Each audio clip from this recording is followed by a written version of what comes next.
الرجيم يا أيها الذين آمنوا قوا أنفسكم وأهليكم نارا وقودها الناس والحجارة وقال النبي صلى الله عليه وسلم كلكم راع وكلكم مسؤول عن رعيته او كما قال علیہ الصلوۃ والسلام۔ محترم بزرگوں، دوستو، اللہ رب العزت نے ہم سب کو اپنے خزانے سے بے شمار نعمتیں عطا فرمائی۔ اللہ تبارک و تعالیٰ کی نعمتیں بے شمار ہیں، لا تعد ولا تحصیٰ۔ اس کو شمار کرنا، اس کا احصاء کرنا ممکن نہیں۔ اور اللہ تعالیٰ کی بعض نعمتیں بعض نعمتوں سے بڑھی ہوئی ہیں۔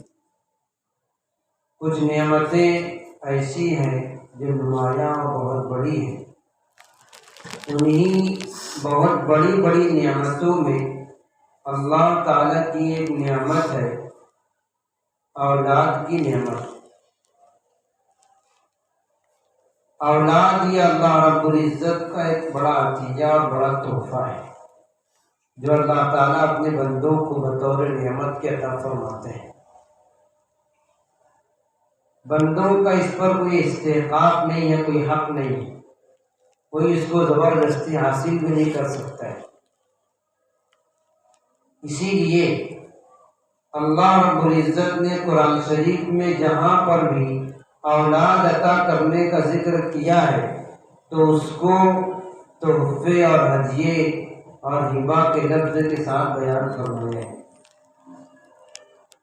جس کا حاصل یہ ہے کہ اللہ رب العزت جس کو چاہتے ہیں عطا کرتے ہیں۔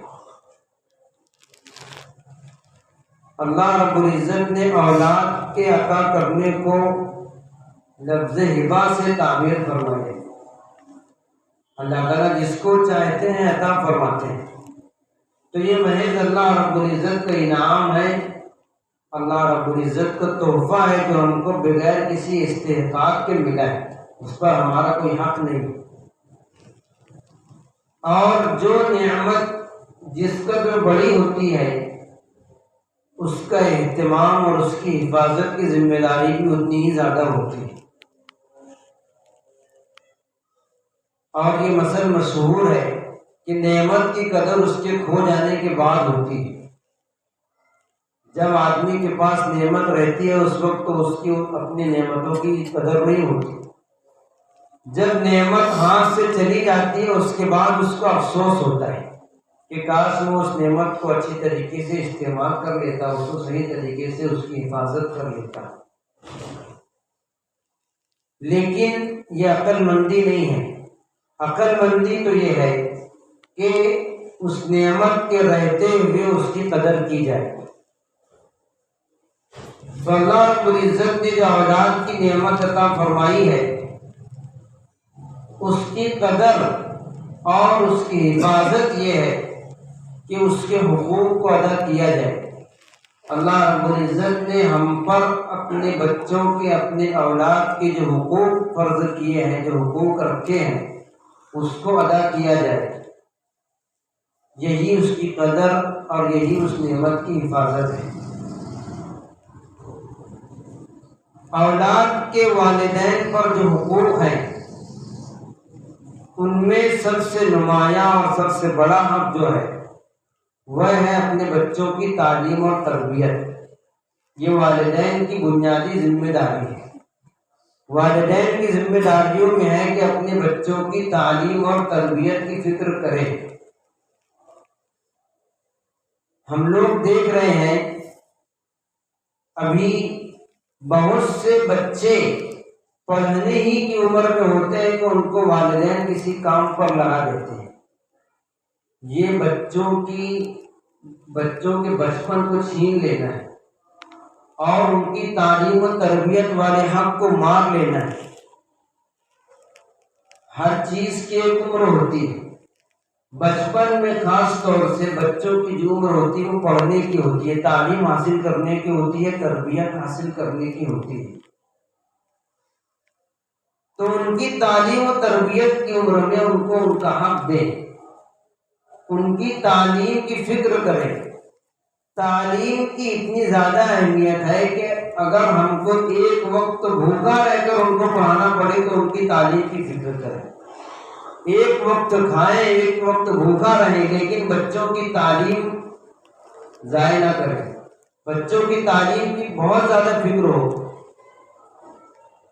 بچپن میں اگر ہم ان کو تعلیم و تربیت دیں گے تو آگے چل کر کے جب وہ نوجوان ہوں گے تو ایک کامل اور ایک مکمل دیندار نوجوان ہوں گے۔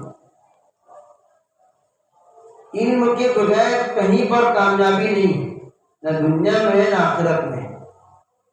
بنیادی تعلیم دینا تو ہر بچے کے لیے، ہر والدین کے لیے ضروری ہے کہ اپنے بچوں کو بنیادی تعلیم دے، چاہے ہم اس کو مکمل تعلیم نہ دیں، مکمل حافظ، مکمل عالم اور دنیاوی تعلیم میں آخر تک نہ پہنچائیں، لیکن کم سے کم بنیادی طور پر اتنی تعلیم دیں کہ وہ اپنی زندگی کے ہر شعبے کے اندر مسلمان رہ سکے،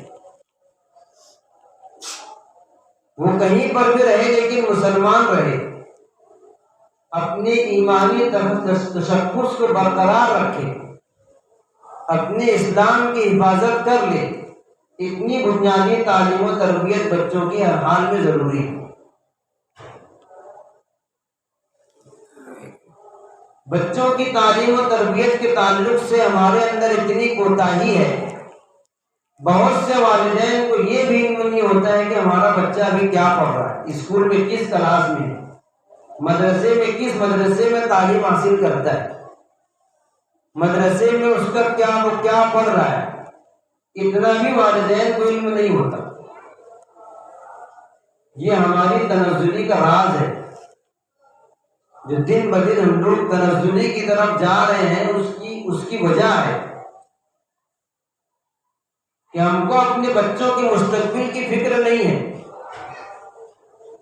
ہمارے اکابر نے اپنے مسلمان نسل کی مستقبل کی فکر کی، تب جا کر کے ہم لوگ ابھی تک اسلام اور ایمان کو جان اور سمجھ رہے ہیں۔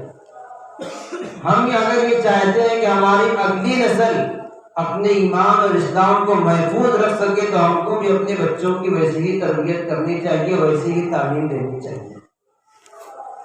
ہم صرف مدرسے اور اسکول میں بھیج کر کے مطمئن نہ ہو جائیں، ہم لوگ اس بات پر مطمئن ہوتے ہیں کہ ہمارا بچہ مدرسہ بھی جا رہا ہے اور اسکول بھی جا رہا ہے، اس کے علاوہ ہم لوگ گھر پر ان کی کوئی فکر نہیں کرتے۔ ہم اپنے بچوں کو وقت دیں، 24 گھنٹے میں 1 گھنٹہ کم سے کم بچوں کے لیے صرف کریں۔ دنیا کمانے میں، روزی کمانے میں اس قدر ہم لوگ منہمک ہیں کہ ہم کو ہمارے بچوں کی تعلیم و تربیت کی کوئی فکر نہیں۔ ہم چاہے جتنا کمائیں، لیکن بچوں کا حق ہے کہ ان کو وقت دیا جائے۔ آج جن بچوں کو ہم وقت نہیں دیں گے ان سے ہم کوئی امید بھی نہیں رکھ سکتے۔ جن بچوں کو آج ہم وقت نہیں دیں گے تعلیم و تربیت کے لیے، کل کو ہم کو کوئی کام نہیں آئے۔ جو والدین بچوں کے بارے میں روتے ہیں کہ ہمارے بچے نافرمان ہیں، لڑکا نافرمان نکل گیا، آپ دیکھیے کہ بچپن میں انہوں نے ان کی تربیت کی فکر نہیں کی ہوگی۔ بنیادی چیز ہے بچوں کی تعلیم و تربیت کی فکر کرنا، اور ان تمام ذمہ داریوں میں پہلی ذمہ داری ہے بچوں کے عقیدے کی حفاظت۔ ہم اسکول میں بھیج کر کے مطمئن نہ ہو جائیں، مدرسے کے اندر بھیج کر مطمئن نہ رہیں، اپنے بچوں کے عقیدے کی، ایمان کی حفاظت کرنا ہماری بنیادی ذمہ داری ہے۔ اسکول میں پڑھنے والے طلبہ اور طالبات کے ایمان اور عقائد کس قدر خراب ہو رہے ہیں اس کا ہم کو اندازہ نہیں۔ ہم لوگ مطمئن ہیں کہ ہمارے بچے تعلیم حاصل کر رہے ہیں، ہم کو ان کے عقیدے کی، ایمان کی فکر نہیں۔ بچپن میں والدین، والد اور والدہ اپنے بچوں کے عقیدے کو اس قدر مضبوط اور مستحکم کر دیں کہ پھر کسی بھی کتاب کو، کسی بھی نصاب کو، کسی بھی تعلیمی پالیسی کو پڑھ لینے کے بعد اس کے عقیدے میں فرق نہ ہے۔ تمام چیزوں کا دار و مدار عقیدے پر ہے۔ اگر عقیدہ اور ایمان محفوظ ہے تو تمام اعمال کارآمد ہے، اور اگر عقیدہ ہی محفوظ نہیں ہے تو آپ کتنا ہی عمل کر لیں وہ کسی کام کا نہیں۔ اسکول اور کالج پڑھنے والے کتنے طلبہ اور طالبات ایسے ہیں جو اس حد تک پہنچ جاتے ہیں کہ احادیث کا انکار کرنے لگتے ہیں۔ بہت سے ایسے ملیں گے آپ کو جو عصری تعلیم حاصل کرنے کے بعد انہوں نے احادیث کا انکار کر دیا، اور بہت سارے اسلامی احکامات میں ان کو شکوک و شبہات پیدا ہونے لگے۔ اس کی بنیادی وجہ یہ ہے کہ بچپن میں ان کے عقیدے کو محفوظ نہیں کیا گیا، ان کے عقیدے پر محنت نہیں کی گئی۔ یہ ذمہ داری کسی معلم کی نہیں ہے، یہ ذمہ داری والدین کی ہے۔ بچہ مکتب میں، مدرسے میں 2.5 گھنٹہ 2 گھنٹہ رہتا ہے، اس کے علاوہ دن بھر کا بقیہ حصہ والدین کے پاس رہتا ہے۔ یہ ذمہ داری والدین کی ہے کہ اپنے بچوں کی عقیدے کی حفاظت کریں، ان کو بچپن میں سمجھائیں کہ ہمارا رب اللہ ہے، ہمارے نبی محمد رسول اللہ صلی اللہ علیہ وسلم ہے، ہمارا دین اسلام ہے۔ اللہ رب العزت نے ہم کو جو باتیں بتلائی ہیں، جو قرآن شریف نے ہم کو احکامات دیے، بالکل برحق اور بالکل سچ ہیں۔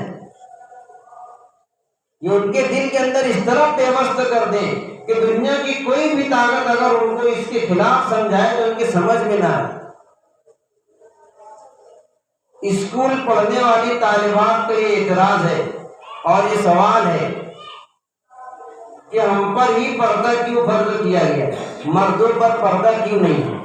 ابھی 2 دن پہلے ایک طالبہ نے سوال کیا کہ ہم پر ہی پردہ فرض کیوں ہے، مردوں پر کیوں فرض نہیں؟ ایک مسلمان طالبہ کے ذہن میں سوال آنا ہی نہیں چاہیے۔ ہم لوگ پردہ نہیں کریں گے۔ کالج میں پڑھنے کے دوران اگر پروگرام ہوتے ہیں، جلسے جلوس ہوتے ہیں، تو اس کے اندر اگر ہم لوگ پردے میں رہتے ہیں تو ہماری بے عزتی ہے، اس طرح کے الفاظ ہیں۔ جب وہ پردے کا ایک قطعی حکم ہے، قرآن شریف سے ثابت ہے، اگر اس کے بارے میں کسی کو ادنا شک ہو جائے تو اس کا ایمان خطرے میں ہے۔ اپنے بچوں کو، بچیوں کو ہم یہ سمجھائیں کہ اگر ہماری سمجھ میں نہیں آتا تو الگ بات ہے، لیکن اس کے اندر شک نہیں ہے۔ اللہ کے نبی صلی اللہ علیہ وسلم کی بتائی ہوئی ایک ایک بات 100% سچی ہے۔ قرآن شریف کے احکامات 100% درست ہیں، چاہے میری سمجھ میں نہ آئے۔ ہمارا ایمان بالغیب ہے، ہم نے بغیر دیکھے ایمان لایا ہے۔ ایسا نہیں کہ اگر سمجھ میں آئے گا تو ایمان ہے، ورنہ نہیں ہے۔ دنیا کی کتنی چیزیں ایسی جو ہمارے سمجھ میں نہیں آتی، پھر بھی مانتے ہیں کہ نہیں مانتے؟ تو اسلامی احکامات پر ایسا کیوں ہے کہ ہمارے سمجھ میں نہیں آتا؟ کتنے لوگوں کا ایسا اعتراض ہے، مسلم لوگوں کا، کہ معاشی ترقی کے لیے سودی کاروبار کے بغیر معاشی ترقی نہیں ہو سکتی ہے۔ اگر معاشی ترقی کرنا چاہتے ہیں تو سودی کاروبار کرنا پڑے گا۔ یہ بالکل اسلام کے مخالف عقیدہ ہے۔ یہ سب عقائد اور یہ سب اعتراضات کرنے والے اسکول کے طلبہ اور طالبات ہیں۔ تو ہم نے بچپن میں ان کے عقیدے کو محفوظ نہیں کیا، مضبوط نہیں کیا۔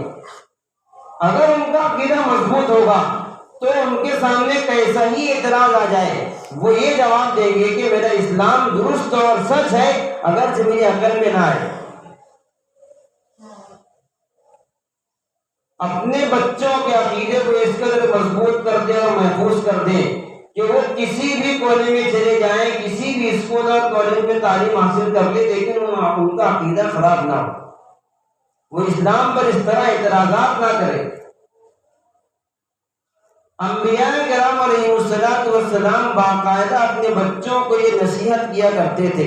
انبیاء اپنے بچوں کو، جو خود بھی نبی ہیں، والد بھی نبی ہے، بچے بھی نبی ہیں، اور وہ والد بچوں کو یہ نصیحت کر رہے ہیں، یا بنیا ان اللہ اصطفی لکم الدین فلا تموتن الا وانتم مسلمون، کہ اے میرے بچوں، تمہارے لیے تمہارے رب نے دین کو منتخب کر لیا ہے، تم نہ مرنا مگر اس حال میں کہ تم مسلمان ہو، تمہاری موت اس حال میں آئے کہ تم مسلمان رہو، اسلام پر رہو۔ اس سے ہم ایک منٹ کے لیے غافل نہیں ہو سکتے۔ اس قدر فتنوں کا ماحول ہے کہ اگر ذرا سی والدین اپنے بچوں سے غافل ہو جائیں تو بچوں کے عقیدے خراب ہو جائیں۔